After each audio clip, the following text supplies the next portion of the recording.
Hai semuanya, selamat datang di podcast kami. Tak kenal maka tak sayang. Alangkah baiknya kita kenalan dulu yuk. Saya Francisca Enda. Saya Anastasia Vanessa. Saya Cisali Ciesa.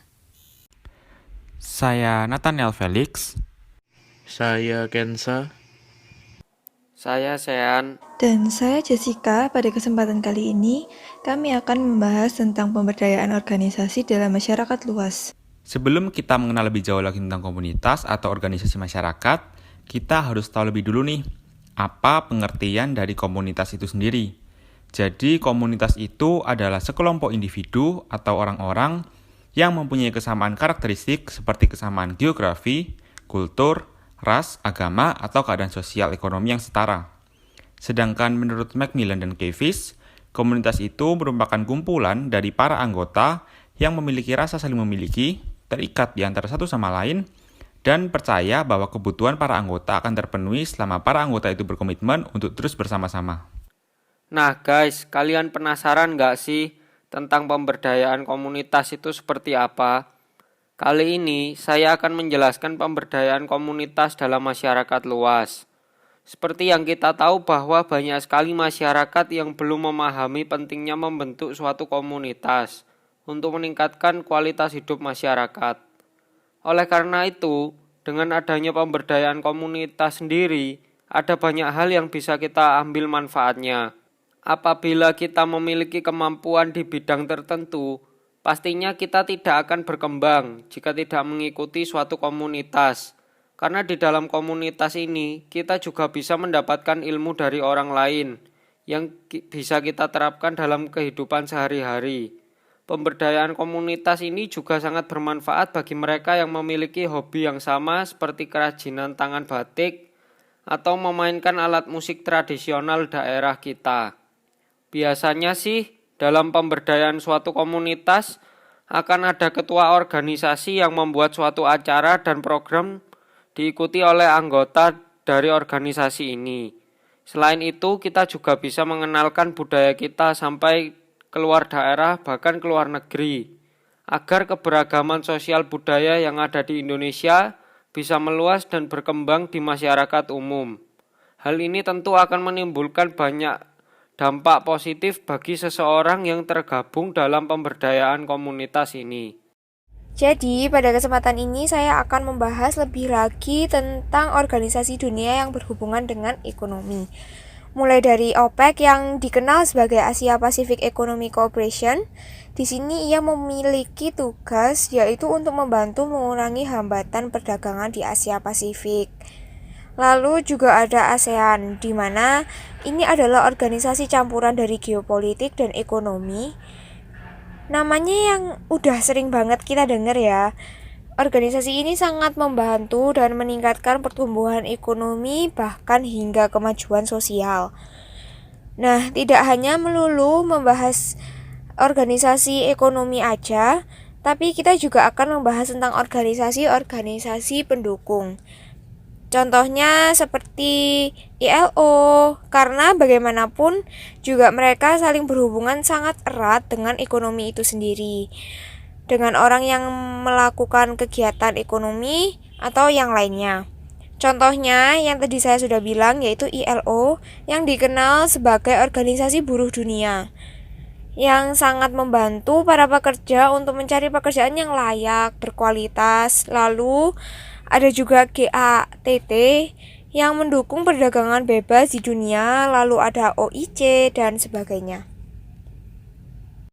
Nah, sekarang saya akan membahas organisasi global di bidang militer.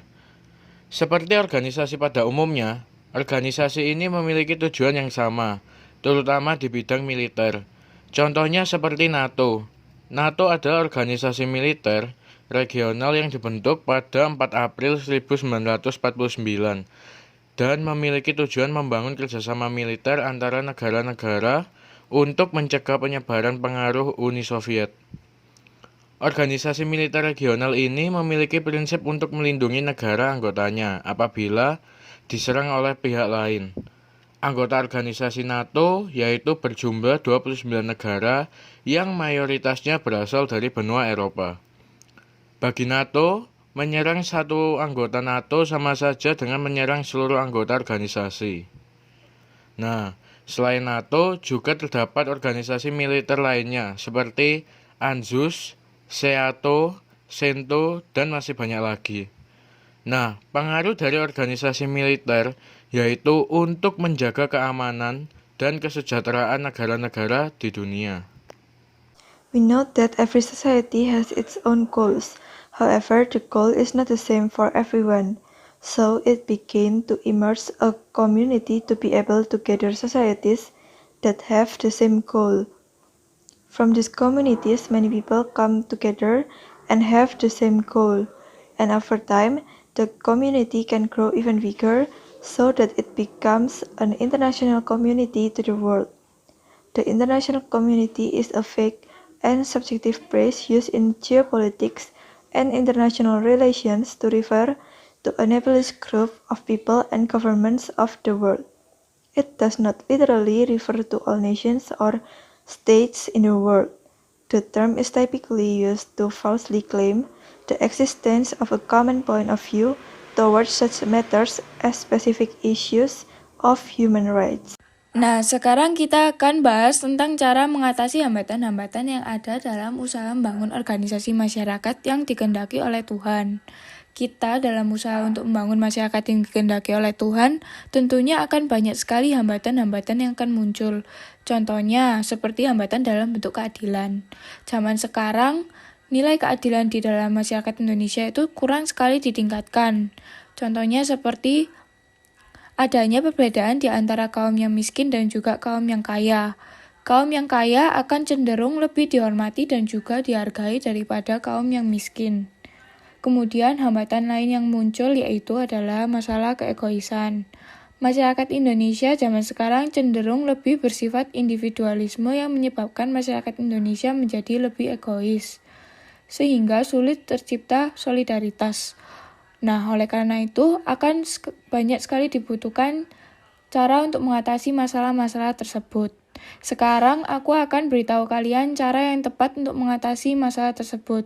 Cara yang pertama adalah kita harus menanamkan jiwa menghargai orang lain tanpa memandang status, karena kita semua adalah sama di hadapan Tuhan.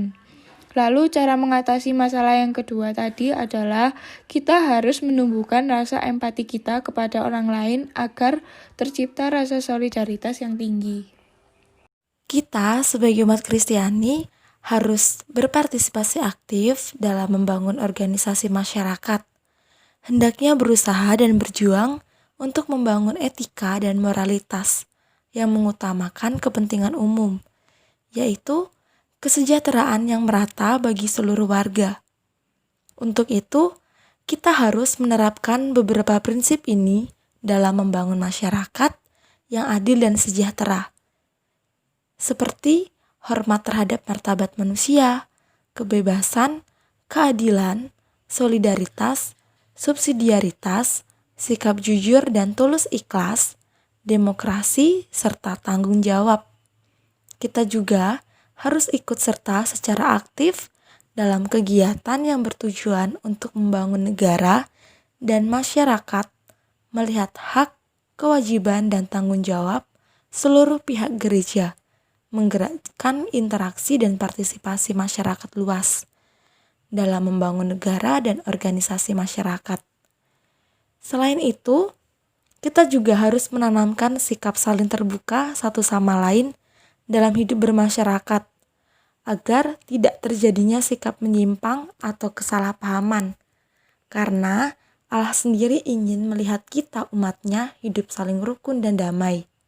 Dengan kita berperan secara aktif untuk membangun organisasi masyarakat yang dikehendaki Tuhan, semakin damai dan tentram juga hidup kita.